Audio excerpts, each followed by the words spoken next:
তো আমার ফ্যামিলির লোকেরা যেত সবসময়, যেত, দান দান দিত, সবকিছুই ছিল। এইবার আমি দু একবার গিয়েছি ইছাপুর আশ্রমে এবং কালিম্পংয়েও গিয়েছি আমি। এবার গিয়ে আমি খুব একটা ভালো জিনিস দেখিনি, কারণ ওখানে দোকানের মতন ব্যাপার, যেমন মানে একটা দোকান হয়, মানে যেমন ভাবে আপনারা জিনিস কেনেন কিছু, সেই রকম। মানে একটা যজ্ঞ করতে গেলেও আপনাকে 50 টাকা, 100 টাকা, 200 টাকা, 500 টাকা, যেমন যজ্ঞ করবেন ভালো তেমন আপনাকে জিনিস কিনতে হবে। মানে সেখানটাই এইরকমই হয় যে আপনাদের বুঝিয়ে দেবে যে আপনি কি বড় লোক, middle class, upper middle class, low middle class, বুঝিয়ে দেবে। আপনারা দেখছেন আদর্শ তিতুমির পত্রিকার সঙ্গে রয়েছি আমি ধৃতরাষ্ট্র। আজকের সংবাদ দেখানোর আগে সত্যজিৎ রায়ের হীরক রাজার দেশের একটা বিখ্যাত সংলাপ দিয়ে আমরা আমাদের সংবাদের শুরু করতে চাই। আপনারা যারা হীরক রাজার দেশে দেখেছেন, সেই সিনেমাতে যে সংলাপটা, দড়ি ধরে মারোটান রাজা হবে খান খান, এই যে সংলাপ, এটা কিন্তু একটা বিখ্যাত সংলাপ ছিল। এই সংলাপটাকে আমরা একটু সংযোজন করছি। সময় হয়েছে দড়ি ধরে মারোটান রাজা হবে খান খান, আসুন সকলে মিলে এখন এটাই করি। কেন আমরা বলছি, আপনারা তো দেখছেন যে আমরা ইছাপুর অভয়ধামের যে ভণ্ড গুরু, যিনি আসারাম বাপুর রাও আর রাম রহিমের চাইতেও কোনো অংশে কম নয়, পুলিশের কনস্টেবল দিয়ে যার জীবন শুরু হয়েছিল বাবার চাকরি থেকে, তারপর সেখানে ধরা পড়ার পরে চাকরি চলে যাওয়ার পরে হয়ে গেলেন নকল পাথর বিক্রেতা, সেই নকল পাথর বিক্রেতা থেকে হয়ে গেলেন আচার্য ভার্গব আদি, তারপরে ধীরে ধীরে সেখান থেকে নাম পরিবর্তন করে হয়ে গেলেন গুরু বাবা বা ঠাকুর বাবা। ইতিহাস ইতিমধ্যেই বাংলা, ভারত, গোটা বিশ্বের মানুষ জেনে গিয়েছেন। কিন্তু আমরা আজকে আপনাদেরকে যেটা বলতে চাই, যেটা দেখাতে চাই, যে এই গুরুদেব কিভাবে আমাদেরকে স্তব্ধ করে দেওয়ার জন্য, আমাদেরকে খুনের হুমকি, রেইকি করানো, পুলিশ দিয়ে ভয় দেখানো, মাফিয়া দিয়ে ভয় দেখানো, অনেক কিছু করেছেন।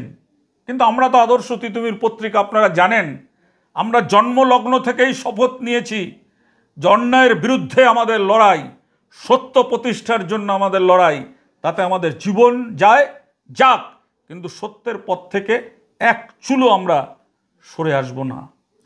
আমরা এই ভণ্ড গুরুর তথ্য সংগ্রহ করতে গিয়ে আমাদের ক্রাইম রিপোর্টার সুরেন্দ্র কুমার সিং, তিনি অত্যন্ত একটা দারুণ তথ্য আপনাদের সামনে তুলে ধরবেন।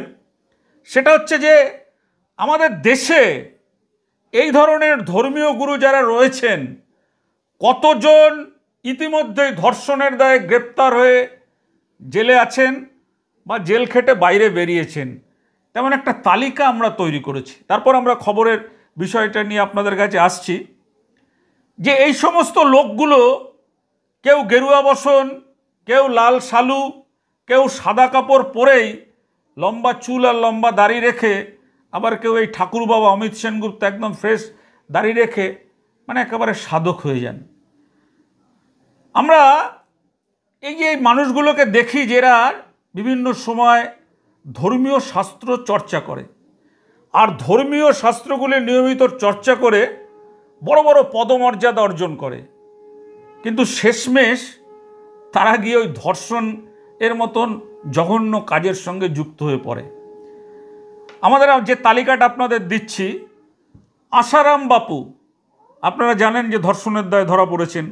বাবা রামপাল, রামনারায়ণ রাম, বাবা রাম রহিম, রামকিশোর শুক্লা, বাবা সিয়ারাম, স্বামী চিন্ময়ানন্দ, স্বামী নিত্যানন্দ, বাবা দয়ানন্দ, বাবা প্রেমানন্দ, সব বাবা, সব বাবা, বাবা সচ্চিদানন্দ, বাবা ললিতানন্দ, আকাঙ্ক্ষী ভীমানন্দ, নির্মল বাবা, ফালহরি বাবা, কুলদীপ সেঙ্গার, নারায়ণ সাই, দতি মহারাজ, শান্তিসাগর মহারাজ, ওমজি মহারাজ, মহন্ত সুন্দর দাস মহারাজ, মালখানগিরি, জ্যোতিগিরি, কুশলগিরি, গোপালকান্দা, লাল শর্মা, কর্মযোগীজি, বাবা আশু গুরুদেব, মনোজ ভাকরে, ঝারখা, পবন গুপ্তা, অশোক তানেজা, আমার পুরী নগ্ন সন্ন্যাসী, বালকনাথ, শৈলেশ ভট্ট, এরকম ৩৫ জনের নাম আমরা সংগ্রহ করতে পেরেছি। ৩৬ নম্বরে কার নাম উঠতে পারে আপনারা বলুন। আমরা কিন্তু সেটাও তদন্ত চালাচ্ছি যে ৩৬ নম্বরে আমাদের পশ্চিমবঙ্গের থেকে কারোর নাম, কোনো সাধু যারা এই কাজ করেছে তাদের নাম উঠে আসে কিনা, আমরা কিন্তু সেটা নিয়ে অন্তর্তদন্ত করছি। আমরা আজকে আপনাদেরকে দেখাবো এই যে গুরুদেব নিজের চ্যানেলে, তারপরে নিজের যে বিভিন্ন বিনোদন চ্যানেলে বিজ্ঞাপন দেয়, সেই বিজ্ঞাপন দিয়ে তো অনেক মানুষকে, তার যারা শেখানো পেটোয়া মানুষ, তাদেরকে দিয়ে নানান রকম বক্তব্য রাখায়। আমরা একটা তরুণ প্রজন্মের, দীপ চক্রবর্তী, মুর্শিদাবাদে বাড়ি, তার পরিবারের সবাই এই গুরুদেবের থেকে দীক্ষা নিয়েছেন, কিন্তু দীপও দীক্ষা নিয়েছেন, কিন্তু এই গুরুদেবের কাজকর্ম নিয়ে দীপের ধারণাটা কি? দীপ সরাসরি আমাদেরকে জানিয়েছেন, আমাদের এই খবর দেখে উদ্বুদ্ধ হয়ে তিনি জানিয়েছেন যে আসলে এই যে গুরু বাবা বা ঠাকুর বাবা, ইনি কোনো গুরুই না, উনি হচ্ছেন একজন ধান্দাবাজ, মানুষকে ঠকিয়ে টাকা রোজগার করার একটা মেশিন। আর তার সঙ্গে কিছু মানুষকে ফিট করে রেখেছে, কিছু মহিলাকে ফিট করে রেখেছে, যাদেরকে টোপ হিসাবে ব্যবহার করা হয়। আচ্ছা, শুনে নিন না আপনারা আগে এই দীপ চক্রবর্তী, মুর্শিদাবাদে বাড়ি, তার মা, বাবা, ঠাকুমা, দিদি, কাকা সবাই গুরুদেবের দীক্ষা নেওয়া ছিলেন। এখন তাদের ধারণা কি? দীপ হচ্ছে নতুন প্রজন্মের ছেলে, শুনুন তার মুখ থেকে। আমার নাম দীপ চক্রবর্তী, আমার বাড়ি মুর্শিদাবাদে। আমি 2015 সালে দীক্ষা নিই। দীক্ষা কিভাবে হয় তার একটু স্টোরি বলি। আমার কিছু আত্মীয় শ্যামনগরে থাকে এবং ওই শ্যামনগর থেকেই প্রথমে আমার মা, ঠাকুমা, দিদিকে বলে, ওনারা দীক্ষা নেয়। তারপর আমাকে জোর করে নিয়ে যায় দীক্ষা দেওয়ায় 15 সালে। এইবার আমি খুব একটা যেতাম না, কিন্তু আমার ফ্যামিলির লোকেরা যেত, সবসময় যেত, দান দিত, সবকিছুই ছিল। এইবার আমি 2-1 বার গিয়েছি ইছাপুর আশ্রমে এবং কালিম্পংয়েও গিয়েছি আমি। এবার গিয়ে আমি খুব একটা ভালো জিনিস দেখিনি, কারণ ওখানে দোকানের মতন ব্যাপার, যেমন একটা দোকান হয়, যেমন ভাবে আপনারা জিনিস কেনেন কিছু, সেই রকম একটা যজ্ঞ করতে গেলেও আপনাকে 50 টাকা, 100 টাকা, 200 টাকা, 500 টাকা, যেমন যজ্ঞ করবেন ভালো তেমন আপনাকে জিনিস কিনতে হবে। সেখানটাই এইরকমই হয় যে আপনাদের বুঝিয়ে দেবে যে আপনি কি বড় লোক, middle class, upper middle class, low middle class, বুঝিয়ে দেবে। ঠিক আছে, তো আমি ওখানে যাই, লাস্ট 2017 সালে যাই এবং আমার খুবই অপছন্দ হয়, কারণ আমি 2টো বন্ধুকে নিয়ে গেছিলাম। সেই বন্ধু আমার অনুপ্রেরণাতেই গিয়েছিল, ওর দীক্ষা তো নিতেই হবে মানুষকে, কিন্তু এইসব ভণ্ড গুরুর এতে না। যেমন আমি আমার রামকে খুব ভালোবাসি, পেছনে রামের ফটো দেখতেই পাচ্ছেন আপনারা। এবার আমি ওখানে আমার বন্ধুদের নিয়ে যাই, বন্ধুদের নিয়ে যখন ওই প্রণাম করি গুরুকে, তখন ওখানটায় অনেকে আছে, তাদের তারা আমার ওই বন্ধুদের করতে দেবে না, প্রণাম করতে দেবে না, কারণ ও দীক্ষিত না, আবার টাকা চাইছে, 500 টাকা, 1000 টাকা, নাহলে প্রণাম হবে না। এইবার ওরা তো আর দীক্ষা নিল না। তার আগে একজনের দীক্ষা হয়েছে আমার কথা শুনেই, আমাদের বাড়ির পাশেই বাড়ি, অনলাইনে দীক্ষিত। এবার তখন থেকেই আমার খুবই বাজে লাগতো জিনিসটা। এবার দেখুন একটা কথা, এবার যদি কেউ হিন্দু শাস্ত্র ধর্ম জানে, সেখানটায় বলা হয়েছে যে গুরু নিন্দা করতে নেই। আমি আজ পর্যন্ত নামও জানতাম না, কিন্তু আমার মনে মনে থাকতো এগুলো ভণ্ডামো জিনিস, এগুলো খুবই একটা ফ্রড জিনিস। এবার আমরা ইয়ং জেনারেশনের ছেলে, এবার আমরা বুঝতে পারি, বা আমি আমি সবসময় ভগবানকে মানি, ঠিক আছে। আমি মানে এমন কোনো দিন নাই ওই ভণ্ড গুরুকে মানে ফটোতে প্রণাম করিনি। আমার এইগুলোই একটাই সব মানুষের কাছে কামনা, যে কখনো ভণ্ডামতে পা দেবেন না। আর এবং আপনাদের একটা জিনিস দেখাই আমি, এই যে আপনারা দেখতে পাচ্ছেন যে কত বই আমার বাড়ির ফ্যামিলি, মা ঠাকুমা এসব কিনে এনেছে, এগুলোর কি কোনো মানে আছে?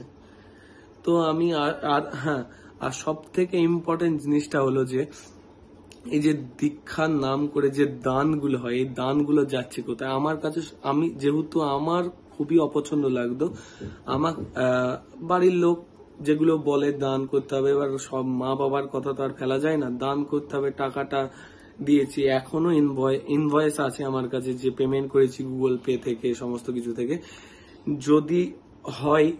যদি মানে এটা হয় তাহলে আমার ওই টাকাগুলো আমাদেরকে ফেরত দে। আর আমি এটা কোথা থেকে জানলাম, আমি তিতুমির বাংলা নিউজ চ্যানেল থেকে আমি এই জিনিসটা জানলাম। এবার আগে থেকে আমার যে ফ্যামিলিরাও ছিল তারাও যাওয়া বন্ধ করে দিয়েছিল। এবার আমাদের ওখান থেকে মানে এই মুর্শিদাবাদ থেকে ওখানে যাওয়া তো অনেকটাই দূর হয়ে যাচ্ছে, মোটামুটি 400 কিলোমিটার, তো সম্ভব না, ঠিক আছে। তো এবার যদি হয় টাকাটা ফেরত তাহলে হোক, আর এই শব্দের উপযুক্ত শাস্তি হোক, এইটুকুই আমি কামনা করি। আর প্রথম কথা হচ্ছে, আমি কোনোদিন কোনো ক্যামেরার সামনে আসিনি, আজ ফার্স্ট টাইম আসছি। কারণ আমাদের এইসব ভণ্ডামিদের জন্যই, এইসব শয়তানদের জন্যই আমাদের হিন্দু ধর্ম, আমাদের সনাতন ধর্ম নষ্ট হচ্ছে। যদি মানে পুলিশ প্রশাসন থাকে তো এইগুলোর একদম সঠিক বিচার হোক। আর আমি এটা ভিডিও করছি, কোনো কিছুই স্ক্রিপ্টেড না, কোনো কিছুই না। যদি বিচার যদি হয়, আর কোনো দিন যদি কারো দরকার হয়, যদি সত্যি জানার থাকে আরো কিছু, আমার সাথে যোগাযোগ করতে। আপনারা শুনলেন তরুণ প্রজন্মের দীপ চক্রবর্তী একেবারে পৈতা হাতে নিয়ে গুরুদেব সম্পর্কে যা বললেন। এরপরে গুরুদেবের যারা চেলা চামুন্ডা আছে বা গুরুদেবের যে সমস্ত স্যাঙাত্রা রয়েছেন তারা কি বলবেন, তাদের সেটা শোনার জন্য আমরা অপেক্ষায় রয়েছি। এই গুরুদেব হচ্ছেন বহুরূপী, মাঝে মাঝেই তিনি তার নিজের রূপ বদল করেন। এই গুরুদেব কিছুদিন আগে বলেছিলেন না যে আমি 2 বছরের জন্য এই এলাকায় আর ঢুকবো না, আমি কাশিতে বসে থাকব। কিন্তু আমাদের অন্তর্তদন্তে কিন্তু সাংঘাতিক তথ্য ধরা পড়েছে। গুরুদেব কামারহাটি পুরসভা 21 নম্বর ওয়ার্ড বেলঘরিয়া থানার চ্যাটার্জি পাড়া যেখানে উনি থাকেন, সেই চ্যাটার্জি পাড়ার বাসিন্দারা কিন্তু বলছেন অন্য কথা, যে গুরুদেব, আমরা সেটাও শোনাবো আজ নয়, গুরুদেব ভোর রাতের দিকে তার যে সাগরেদ রয়েছে, তার বিয়াই অঞ্জন, তাকে নিয়ে নাকি ব্যাগে করে গাড়িতে করে কি নিয়ে ওই বাড়ি থেকে সব সাফা করছেন। এলাকার লোকেরই বক্তব্য, আমাদের না, আমাদের অন্তর্তদন্ত চলছে। এই বহুরূপী মানুষটা কখন যে কী রূপ ধরেন কিছু বোঝা যায় না। আপনাদের এই যে আমাদের আরজি করের যে ঘটনাটা ঘটেছে, এই ঘটনাটা নিয়ে সারা পৃথিবীর মানুষ প্রতিবাদ করছেন, সমস্ত রাজনৈতিক দলের লোকেরা প্রতিবাদ করছেন। কিন্তু এই গুরুদেব কি বলছেন শুনুন। গুরুদেবও প্রতিবাদ করছেন, তার প্রতিবাদ করার কায়দাটা দেখুন, ঢংটা দেখুন কি কায়দায়। তিনি কার নাম না করে বলছেন যে উনি তো মা হতে পারেননি, তাহলে বাচ্চা সন্তানের জন্ম কি করে বুঝবেন। আচ্ছা, এটা গুরুদেবের মুখে এ ধরনের কথা শোভা পায়? সংবাদ মাধ্যমের মাধ্যমে জানতে পারছি আমাদের বাংলার অবস্থা খুবই শোচনীয়। দুঃখের সঙ্গে বলতে হয়, একটা বাচ্চা মেয়ে, সে ডাক্তারি পড়ছিল, তার কখনো মূল্য 10 লাখ টাকা, 20 লাখ টাকা বা 10 কোটি টাকা হতে পারে না। তার মূল্য তার মা জানে, তার বাবা জানে। কেন, যতক্ষণ সে একটা জননী না হবে ততক্ষণ বাবা মার কষ্টটা সে ফিল করতে পারবে না। প্রসব যন্ত্রণা যে পায়নি, প্রসব পীড়ার উপর দিয়ে যে যায়নি, দুঃখ জীবনে যে দেখেনি, সে কখনো ঠিক করতে পারবে না। তবে আমার মনে, কখনো বিজেপি হয়ে যান, কখনো তৃণমূল হয়ে যান, মানে নিজের ধান্দার জন্য, নিজের ধান্দাবাজি করার জন্য। তবে আজকের যিনি উনি যে কথাটা বলেছেন, ওনার যে শব্দটা উনি চয়ন করেছেন, কাকে উদ্দেশ্য করে বলছেন সেটা আপনারা বলতে পারবেন। তবে আমরা একথা বলতে পারি যে যাদের সন্তান হয়নি তারাও সন্তানের যন্ত্রণা বোঝে। কেন বলছি? কারণ আরজি করের ঘটনা নিয়ে কিন্তু যারা বিহন্নলা তারাও কিন্তু পথে নেমেছে, যারা কিন্নর তারাও পথে নেমেছে, যারা রূপান্তরকামী তারাও পথে নেমেছে। কারণ তারা তো সন্তানের মা হতে পারে না, তাহলে তারা কি যন্ত্রণাটা বুঝতে পারেনি?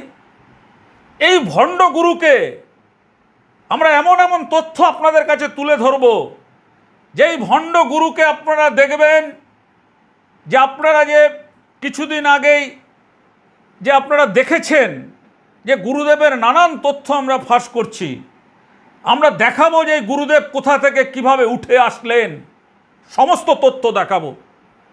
গুরুদেব আমাদেরকে রেইকি করাচ্ছেন, আমাদেরকে খুন করানোর জন্য আমাদেরকে লোক পাঠাচ্ছেন, আর নিজে ভোর রাতে বেলঘরিয়া চ্যাটার্জি পাড়া থেকে ব্যাগের পর ব্যাগ নিয়ে গাড়িতে করে পালাচ্ছেন আর বলছেন আমি কাশিতে আছি।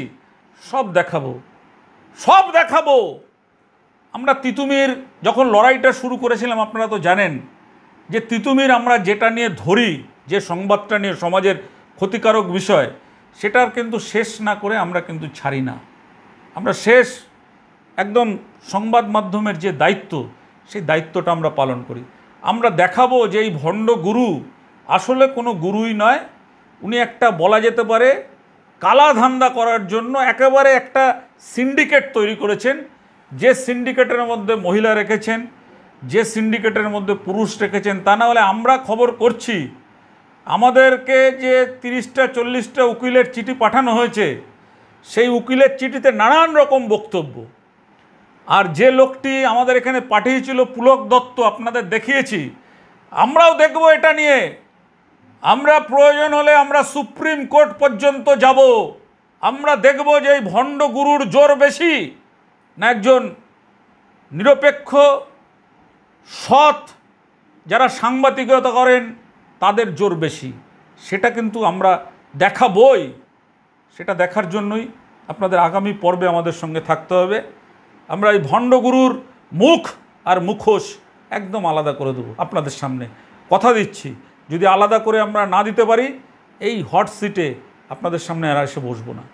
গুরুদেব তো অনেক কথা বলে বেড়াচ্ছেন, আপনারা একটু অপেক্ষা করুন। আগামী পর্বে আমরা যাচ্ছি।